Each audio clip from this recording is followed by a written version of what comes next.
Senin, hari Selasa. Tapi kalau saya sudah pulang, handphone mati, saya bawa jalan ustazah. Naik apa? Naik motor kami jalan berdua. Supaya dipegang ya pinggang saya. Karena kalau saya naik mobil jauh berjarak. Jalan kan. Gak ada orang kenal Pak Ustaz. Macam mana dia kenal? Saya pakai masker, pakai topi, kacamata hitam. Tiba-tiba pas di lampu merah ada yang klakson. Ustaz kata, tahu juga. Jalan. Apa maknanya? Manfaatkan waktu kebersamaan ibu dengan anak. Datang anak ibu bawa rapor. Mama, ini rapor adik, nilai adik tinggi. Sebentar buat laporan dulu ya. Ini adik, akhirnya tertidur dia dengan rapornya. Betapa masa itu akan berlalu dan tak bisa dijemput kembali.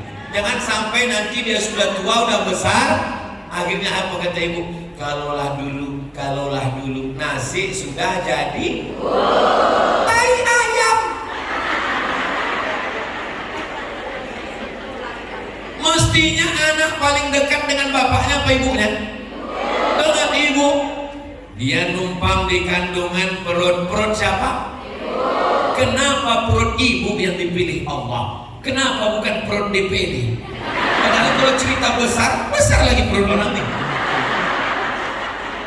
Kenapa perut ibu yang dipilih Allah? Karena ibulah yang paling sabar.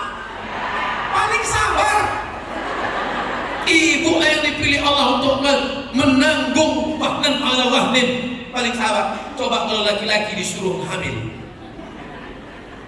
ketinju kan nanti gitu. Tapi kalau perempuan apa kata dia? Sayang. Begitulah kasih sayang perempuan. Jadi ibu adalah makhluk pilihan Allah Subhanahu wa ta'ala.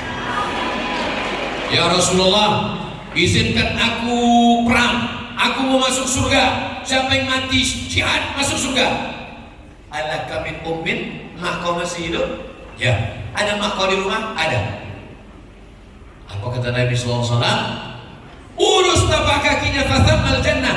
Kau urus, di sana ada surga. Maka keluarlah ungkapan al jannatu tahta aqdamil ummahat. Surga di bawah tapak kaki ibu. Yang punya ibu yang masih ada hidup di rumah, pulang dari sini beli makanan kesukaannya, beli kain kesukaannya, beli pakaian kesukaannya, jenguk dia di rumah nanti malam, peluk badannya, cium tangannya, gosok-gosokkan kaki lututnya. Karena itulah keindahan.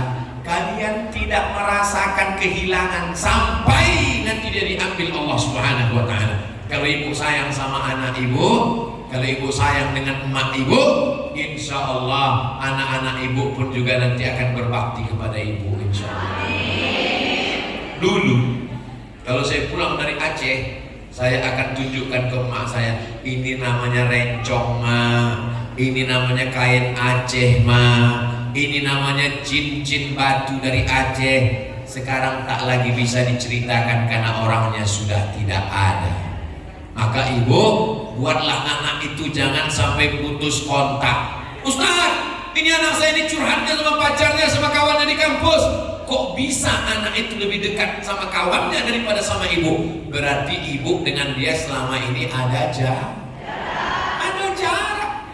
Saya sampai hari ini, walaupun mak saya sudah meninggal 5 tahun, 18 Maret 2019, sekarang sudah 2023, Maret nanti 2024, 5 tahun.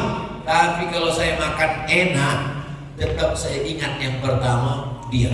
Saya kasih tahu ke istri saya, aku setiap makan enak yang nampakku muka emakku. Ditanya muka aku ada juga tapi tahu lagi. Sampai hari ini pergilah saya ke perbatasan Riau arah ke Sumatera Barat. Di situ ada ikan panggang yang tidak bertulang. Saya pesan ikan panggang tak bertulang. Kalau saya makan, yummy, enak kali. Langsung saya angkat tangan, saya pesan bungkus 1.